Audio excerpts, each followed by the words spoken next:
So, as spectacular as this car is on the outside, believe it or not, it gets even better when you open the hood.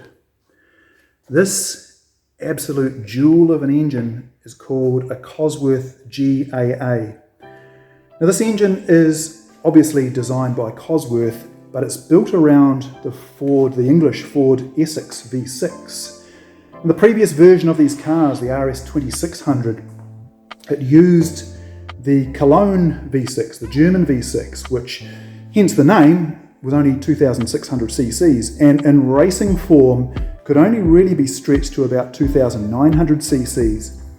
And that was a problem because while BMW, with its amazing 3 CSL, it had a superior aero package, but the BMW engine could also be stretched to about 3,400 cc's. So the BMW had better aero and it also had more power. So Ford tackled the problem with this. It got Cosworth to create this incredible GAAs.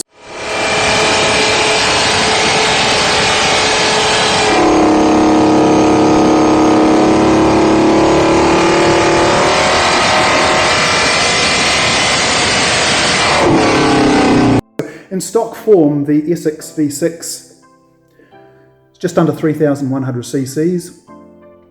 But in racing format, in racing form, as seen here, 3,400 cc's. So finally Ford was now on a par horsepower-wise with BMW.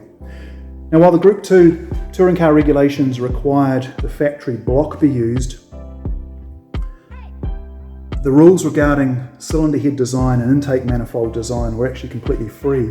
And so Cosworth created this marvel that you see here. So this is 4 overhead camshafts. So quad cam, 24 valves, 24 tiny valves. And sitting on top there is a Lucas fuel injection. It's a dry sump, but the dry sump tank sits in the trunk. And the reason again for this is because Ford was trying to get as much weight as it could to the rear of the car because this engine was heavier than the engine in the RS2600, so there's too much weight in the nose otherwise. Now it produced about 450 horsepower in racing form and period at 8,700 RPM. It was backed by a 5-speed ZF gearbox. Now, one thing I really love here, look, no radiator.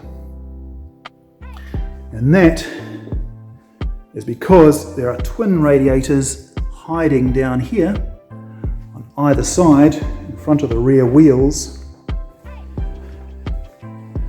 inside the rear flares. How cool is that? And again, that's just an effort to get as much weight as possible towards the rear of the car to give as much of an even weight distribution front and back as it's possible to get.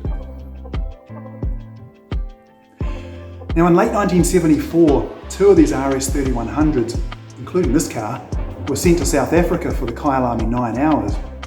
Actually, in 1974 it was the Kyalami 6 hours. It was shortened because of the global energy crisis. It was spoiling everyone's fun.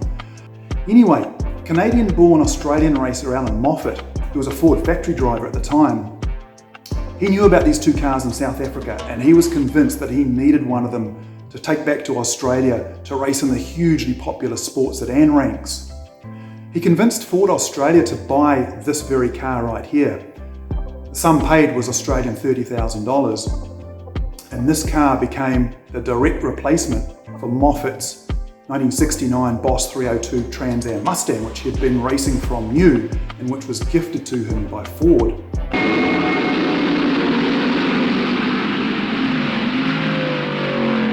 Pretty windy out there as the flag drops. It's also wet and the Porsche Foley gets the best of the start. But as soon as they hit the first stretch of straight, Moffat boosts his Mustang into the lead and away he goes. He's got rain tyres aboard and while the track's wet, he's getting plenty of traction. Now in 1976, the very first Australian Sports Sedan Championship was held. And because Sports Sedan racing was so big, Moffat really wanted to win the title. But he kind of knew the Capri wasn't up to the job. It was really pushed against the V8s. And he didn't want to go butchering the car by sticking a V8 into it.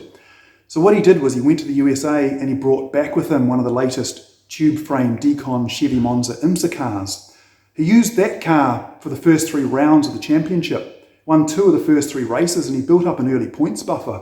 And has Moffat gone through on Gagan as they run into Shell Corner. Good move there, pulled out of the slipstream. Pete fighting back again though. I wonder if these 2 big ones can slip in side by side in Tirana. Wow, and he just got out of the road in time. Well, as we said, Moffat just bided his time. Yes. A few laps to go, 3 laps to go now, and now he's taken the lead, and he'll be seeking to take this one off and make it a clean sweep of the 2 heats today and put himself well in front in the Sports Sedan Championship. Look at them ducking and bobbing and weaving as they come up. That really is rough, that back straight. Flying down through the Essex, tail out for Gagan in the Monaro. He's certainly not giving up. He'll be right on Moffat's tail from now to the finish. I think he can get past him in foot. Then he brought out the Capri for rounds 4 and 5, and impressively, he took a 1st and 2nd place. And by that stage, he'd built such a points lead in the championship. He actually missed the last 2 rounds, but he still won the championship. So this Capri helped Moffat to win the very first Australian Sports Sedan Championship. Now these days, the Capri is owned by Gordon Burr, and it joins his incredible collection of historic racing cars and beautiful road cars. Now what I love is that even though this is an incredibly rare car and worth a lot more than the $30,000 that Ford Australia paid for it in 1974, Gordon isn't precious. He loves to share the car. He historic races it. That's what it was intended for, right? He historic races it, and people love to see it, and they love to hear it because it sounds just so good. And to me, that's just about as good as it gets. Let me just show you the interior here, guys. See, it's got the original factory door cards, which is pretty cool. I think this might be the original roll cage. I don't know if it's been changed. Probably not. I'm pretty sure this car is about as original as it can get. Factory dash pad. Oh, check out the beautiful RS steering wheel there. That thing's pretty cool. All the gauges and stuff here. These were actually listed in the homologation sheet for this car, so Ford Cologne was very specific, very detail focused. Over here you can see the all the various lights, all in German, so I have no idea what any of them say. Hopefully that's clear. One of my favourite features on this car is this little toggle switch right here. So these cars ran in long distance events, and sometimes they suffered brake fade, and so if you flick this little switch here, it would actually fire a mist of water spray onto the front brakes, help cool the front brakes, and it does work. And it still works because Gordon has had to use it while vintage racing this car. So yeah, such a cool thing. Absolutely love it. So just imagine this is the very same view that Niki Lauda, Juan Hazemans, Cloud Ludwig, Jochen Moss, all the factory drivers, all the factory Ford drivers had when they were battling BMW in the 1974 ETCC. Such a cool thing. So there you have it, guys. 1974 Capri RS3100 Ford Cologne factory race car, 1974 factory race car. What a beast. I want to say huge thanks to Gordon for letting me come here and take over his garage and film this beautiful car of his. Really appreciate it. And thanks all you guys for watching. Hope you enjoyed this. If you did, be sure to hit like. And while you're there, hit the subscribe button. Cheers.